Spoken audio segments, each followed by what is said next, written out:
আগামীর দিনে স্বপ্ন দেখছি শুধুমাত্র ধর্মীয় নেতৃত্ব নয়, আগামীর বাংলাদেশের সামাজিক বা রাজনৈতিক নেতৃত্ব দিবে আলেম সমাজ। সেই আলেমরা তৈরি হও, মাথায় পাগড়ি বাঁধো, দেশকে কারো কাছে যারা দেওয়া হবে না।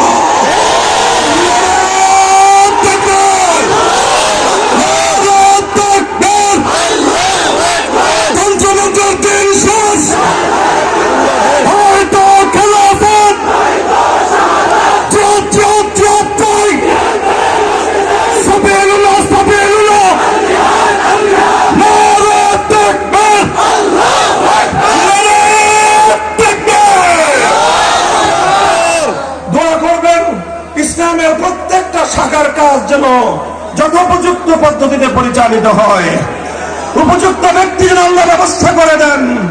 আলেমরা যেন তাকসিমে কারের মাধ্যমে, কর্মবন্টনের মাধ্যমে প্রতিটা সেক্টরের জন্য উপযুক্ত লোক তৈরি করবার জন্য প্রত্যেকটা মাদ্রাসা থেকে পরিকল্পনা থাকা দরকার। শুধুমাত্র তবলিগে পাঠিয়ে দিলাম, কাজ শেষ না। শুধুমাত্র ইফতার পড়ার জন্য পাঠিয়ে দিলাম, কাজ শেষ তা নয়। বরং উম্মতের যেই যেই জায়গায় কাজ দরকার, যে যে জায়গায় উম্মতকে পরিচালনা করা দরকার, যেই যেই জায়গায় উম্মতকে নেতৃত্ব দেওয়া দরকার, প্রত্যেকটা সেক্টরের জন্য উপযুক্ত লোক এবং ব্যক্তি মাদ্রাসাগুলোকে চয়ন করতে হবে। আখেরি কথা, আল্লাহর নবীর 4 নম্বর কর্মসূচি হলো ওয়ায়ুযাক্কিহিম, তাজকিয়া। তাজকিয়ার অর্থ স্বাভাবিকভাবে বলা হয় আত্মশুদ্ধি। আসলে আত্মশুদ্ধির মর্মটা কি? আত্মশুদ্ধির হাকিকত কি?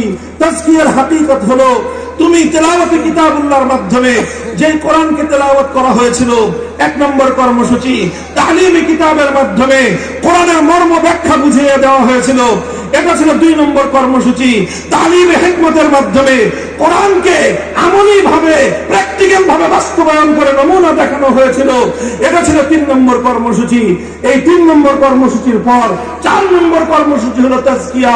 তাজকিয়ার মূল হাকিকত হলো যেই কোরআনকে তুমি এতক্ষণ আমল করেছো, যেই কোরআনকে এতক্ষণ তুমি বাস্তবায়ন করেছো, এবার সেই কোরআনকে তুমি তোমার আখলাক এবং চরিত্রে পরিণত করো।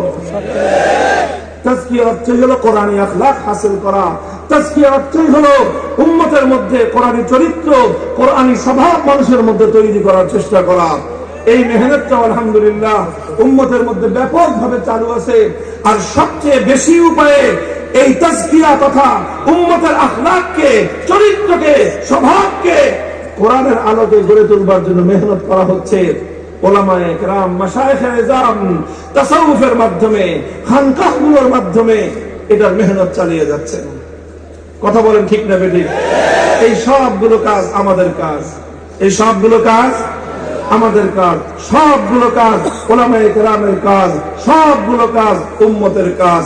মক্তব চালানো উম্মতের কাজ, হেফজখানা চালানো ওলামায়ে কেরামের কাজ, মাদ্রাসা চালানো ওলামায়ে কেরামের কাজ, তাবলীগ চালানো ওলামায়ে কেরামের কাজ, মজলিস দাওয়াতুল হক চালানো ওলামায়ে কেরামের কাজ, ইসলামী সিয়াসত রাজনীতির অঙ্গনে বলিষ্ঠ ভূমিকা রাখা ওলামায়ে কেরামের কাজ, তাসাউফ খানকাহি মেহনতের মাধ্যমে উম্মতের আখলাককে তারবিয়ত করা, দুরুস্ত করা, এটাও ওলামায়ে কেরামের কাজ। তাহলে আমরা আল্লাহর নবীর সত্যিকার উত্তরাধিকারী হতে পারবো। আল্লাহ আমাদেরকে বুঝবার তৌফিক দান করেন। জামিয়া ইসলামিয়া দারুল উলুম রূপগঞ্জকে আল্লাহ পাক সেই রকম একটা সর্বব্যাপী এক ইদারা হিসেবে, সর্বব্যাপী এক শিক্ষা প্রতিষ্ঠান হিসেবে কবুল করেন। আগামী দিনে আমরা যেন জাতীয় পর্যায়ে প্রতিটি ক্ষেত্রে এই জামিয়া ইসলামিয়া দারুল উলুমের সন্তানদেরকে যেন আমরা ভূমিকা রাখতে দেখতে পাই, অবদান আমরা দেখতে চাই। আমার সাথে আপনি একমত? আল্লাহ কবুল করেন, তৌফিক দান করেন। দোয়া করবেন সবাই। হ্যাঁ, দোয়া করলে আল্লাহ কবুল করলে ইনশাআল্লাহ সেটা হবে, বাস্তবায়িত হবে। ওয়া আখিরু দাওয়ানা আলহামদুলিল্লাহি রাব্বিল আলামিন। আসসালামু আলাইকুম ওয়া রাহমাতুল্লাহ।